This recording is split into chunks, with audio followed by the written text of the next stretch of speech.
Student, this is your computer class. Today's topic is Boolean algebra. Today we discuss all type of Boolean algebra. First is the closure law, second is the commutative law. In Boolean algebra, there are two types of set.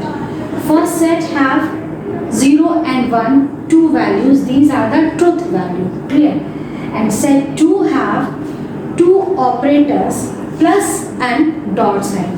Plus is work as a OR gauge and dot sign is a work as a AND Boolean operator. Clear student? एक बार मैं फिर से इसको repeat कर रही हूँ. In Boolean algebra have two set. Boolean algebra में आपके दो सेट होते हैं, set A and set B. Set A have two binary values. These are 0 and 1. It is also called the truth value. Set B have two operators. These are AND Boolean operator and the OR Boolean operator.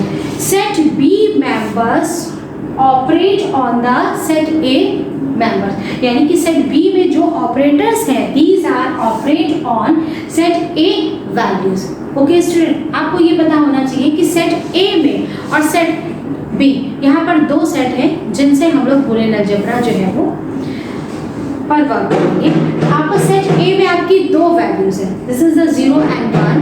0 और 1 आपको पता है, these are the binary values. ये binary values है और इनको हम लोग ट्रूथ वैल्यू भी कहते हैं. सेट B में आपके दो ऑपरेटर हो रहे हैं, plus and dot sign. Plus sign जिसको कि हम लोग और Boolean ऑपरेटर भी कहते हैं, एंड द डॉट साइन इसको हम लोग एंड Boolean ऑपरेटर्स कहते हैं. ये जो आपके दीज ऑपरेटर्स जो है, ये जो आपके ऑपरेटर्स हैं, these operators work on set A values. ठीक है, ये सेट ए में जो वैल्यूज है, ये सेट ए के जो मेंबर्स, ये इन पर वर्क करता है.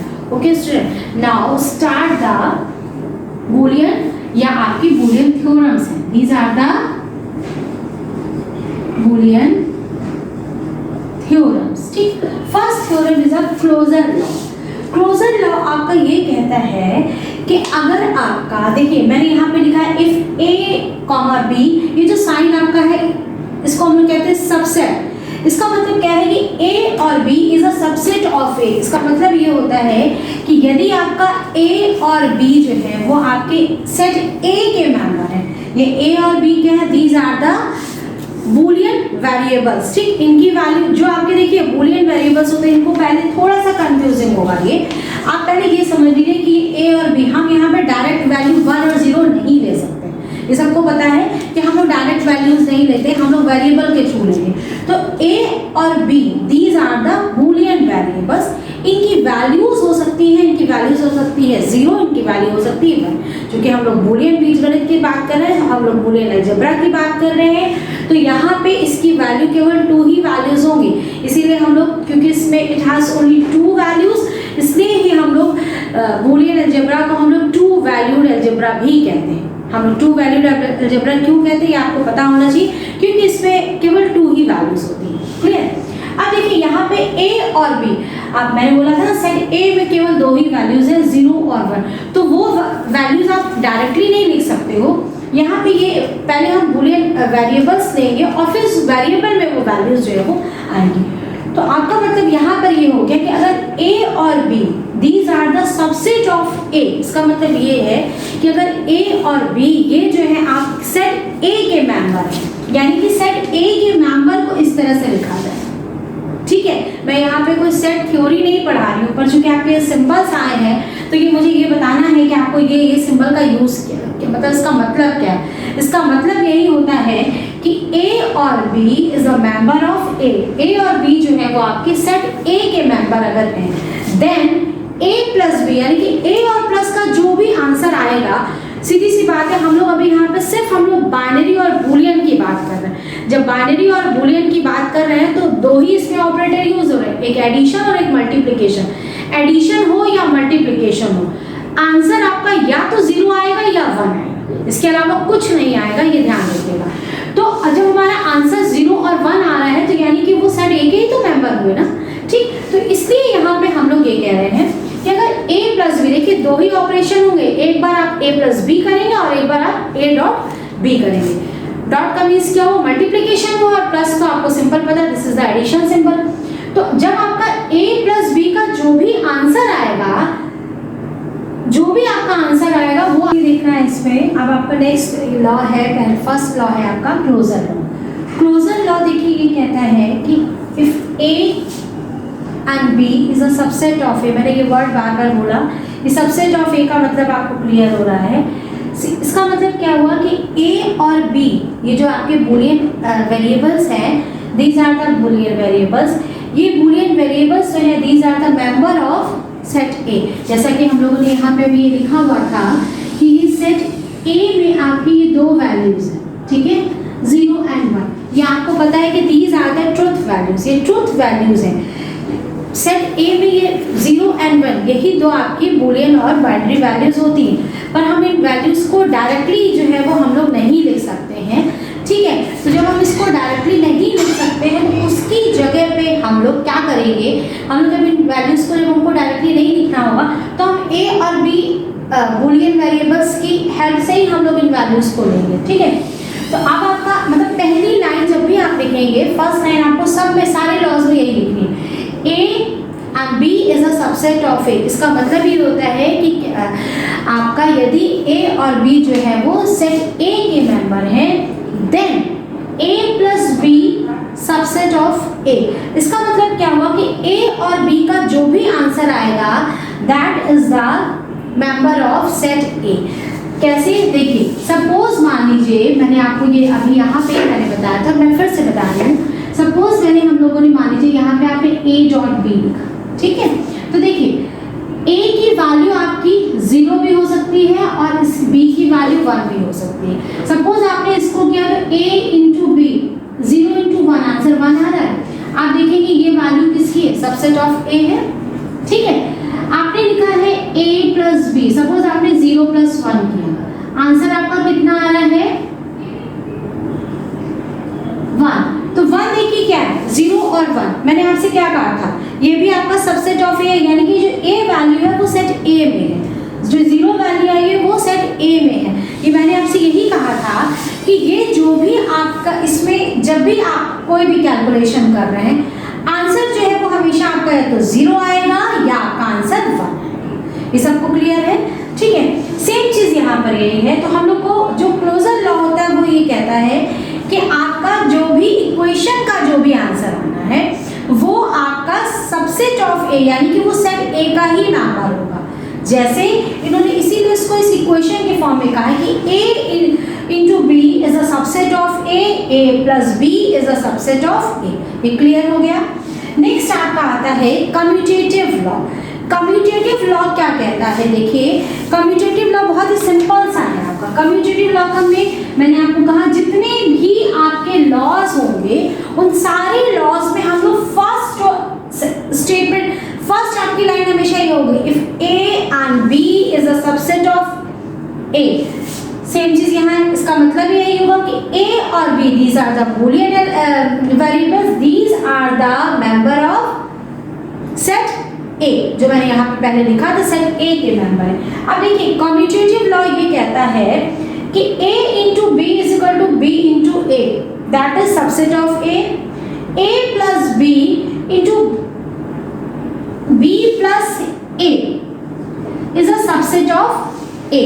दैट मीन्स कि जैसे हम लोग नॉर्मली जब आप लोग मैथ्स में छोटे से पढ़ते आ रहे हो कि अगर हम लोगों ने 4 प्लस 5 लिखा है उसका भी आंसर 9 ही आएगा, और अगर आपने 5 प्लस 4 लिखा है इसका भी आंसर 9 आएगा। बोथ आर द इक्वल ना, तो सेम चीज यहाँ करो, ठीक है।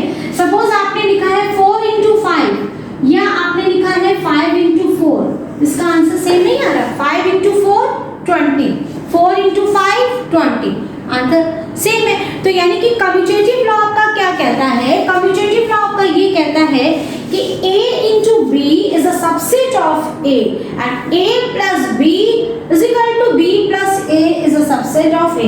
यानी कि चाहे आप ऐसे लिखें और चाहे आप इस तरह से लिखें, बोथ आंसर हमारी हमेशा आपका इक्वल है। Clear student. अब उसके बाद अब आपका आता है नेक्स्ट इक्वेशन आपकी क्या है, next equation is,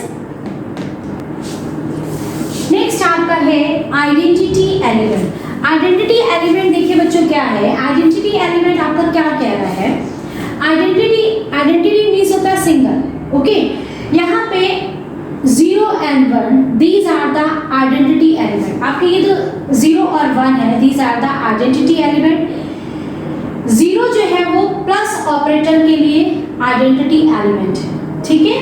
plus operator means क्या हो गया आपका, ये जो प्लस ऑपरेटर का मतलब हो गया ये और ऑपरेटर है, ठीक है। ये क्या है आपका और ऑपरेटर।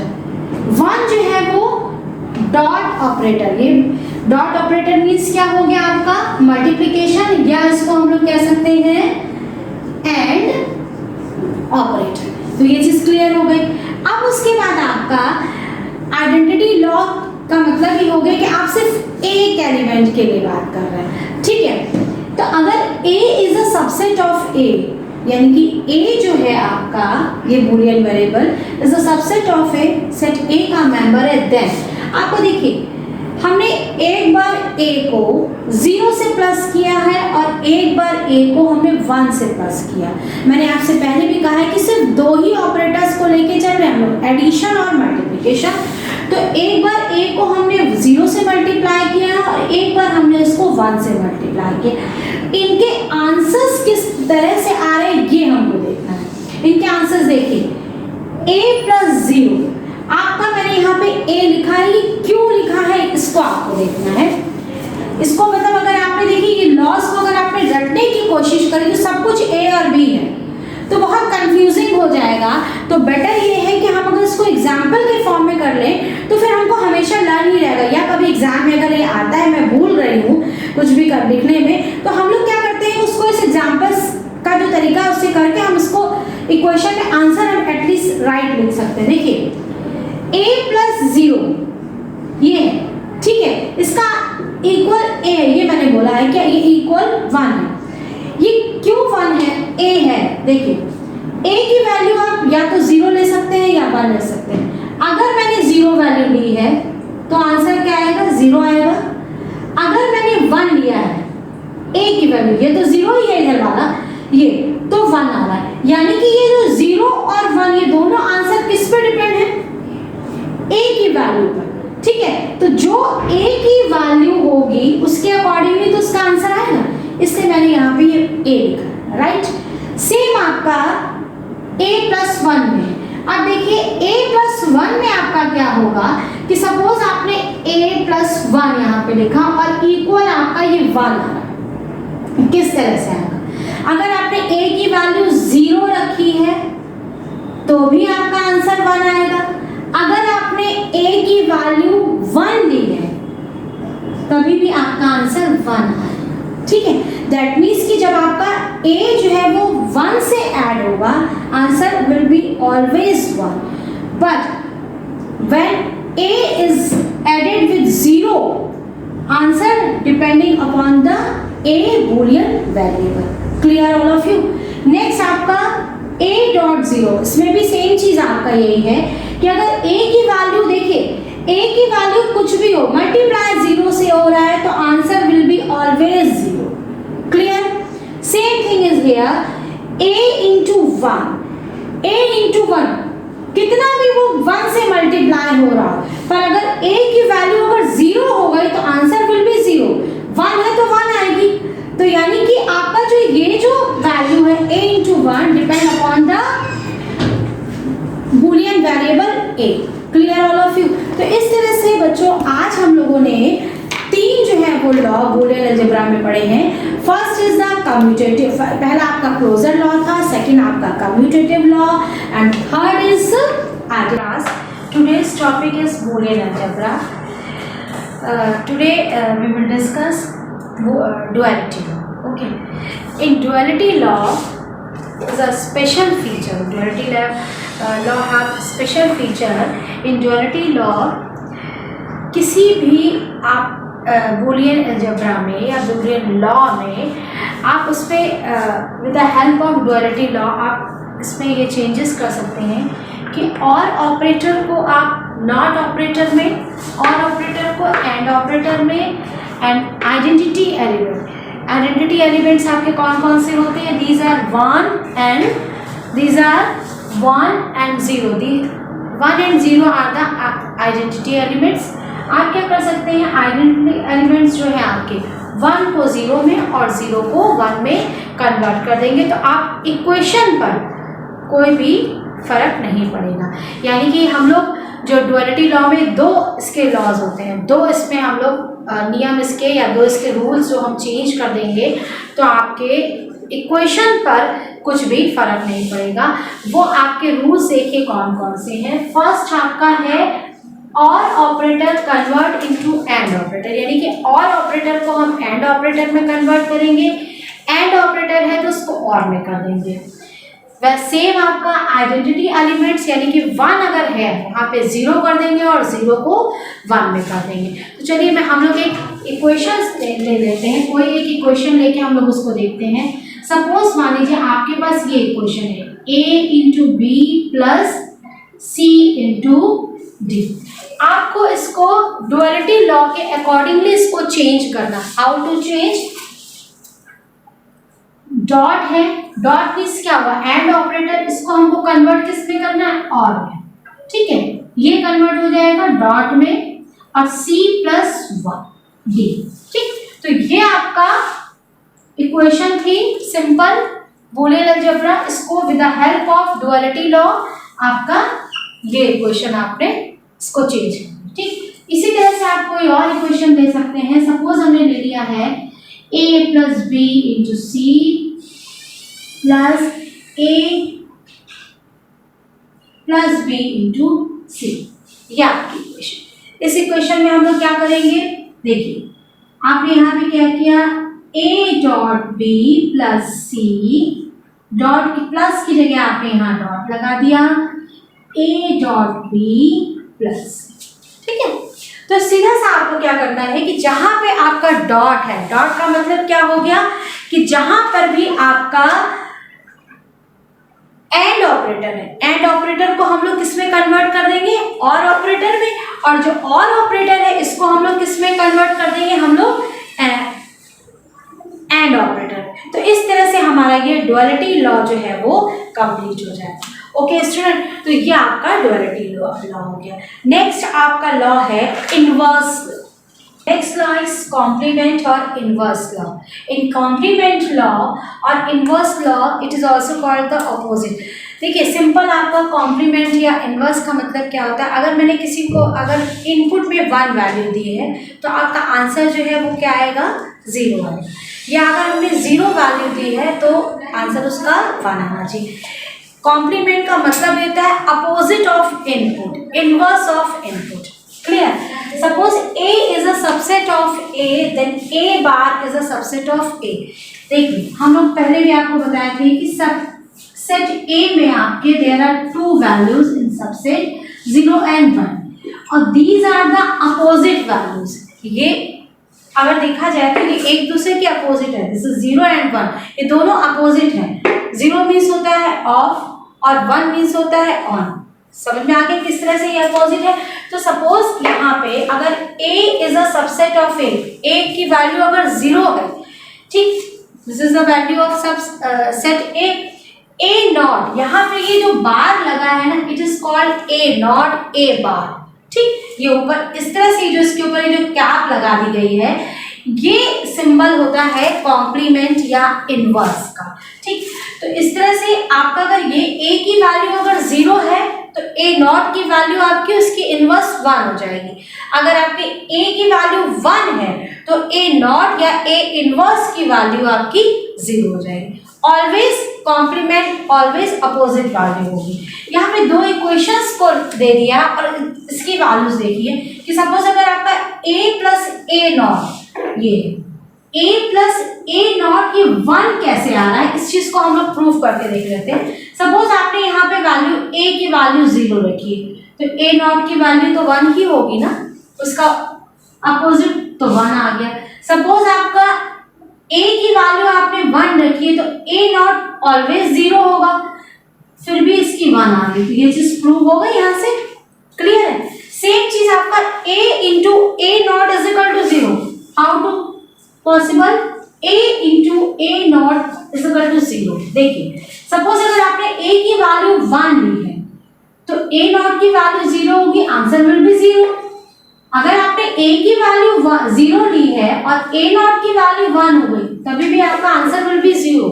सो ये आपकी यहाँ पर ये क्वेश्चन भी आपकी प्रूव हो रही है ये वैल्यू रखने से। तो दैट मीन्स आपकी कॉम्प्लीमेंट और इनवर्स लॉ में आपका ये दो रूल है, a plus a not is equal to 1 and a into a not is equal to 0।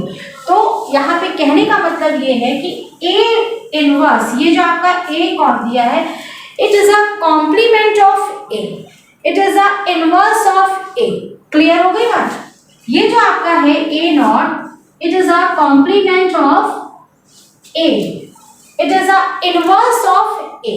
Clear student? तो ये आपका हो गया complement law. Okay, next law is idempotent law. Idempotent law कहता है if a is a subset of a then a plus a is equal to a and जो value आएगी वो आपकी सबसेट ऑफ a ही होगी। ठीक है, same as if a into a is equal to a, जो आंसर आपका आ रहा है is a subset of a। इसको कैसे आएगा ये देख लीजिए कि सपोज अगर आपने यहाँ पे a की वैल्यू अगर आपने 0 दी है, ठीक है, मैं इसको इधर देख कर रही हूँ, तो 0 प्लस 0 आंसर आपका 0 आएगा जो कि आपका सबसेट ऑफ a है। ठीक है, अगर आपका मान लीजिए अगर आपने यहाँ पे 0 इंटू 0 दिया तो भी तो ये 0 आ रहा है, तो ये भी आपका सबसेट ऑफ a ही होगा। तो इस तरह से आपने आइडेम्पोटेंट लॉ में आपका ये होता है कि अगर आपका मतलब दोनों बूलियन जो भी वैल्यूज आपकी यहाँ पे ये बूलियन वेरिएबल्स, ये दोनों वैल्यूज जो है अगर आपकी सेम है, सपोज a और a है, से a इंटू a है, तो आंसर जो है वो ऑलवेज जो है वो a ही होगा। ठीक है, वो कैसे देखिए, अगर भाई सीधी सी बात ये है कि अगर आपने 0 प्लस 0 किया है तो आंसर 0 आ रहा है, 1 प्लस 1 किया है तो आंसर जो है वो 1 ही आएगा। तो आंसर वही आ रहा है जो यहाँ पर वैल्यू है ना, तो बस बिल्कुल वही चीज होगा कि a plus a answer will be a and a into a answer will be a. Okay student, I think this is sufficient for today. Thank you. Have a nice day.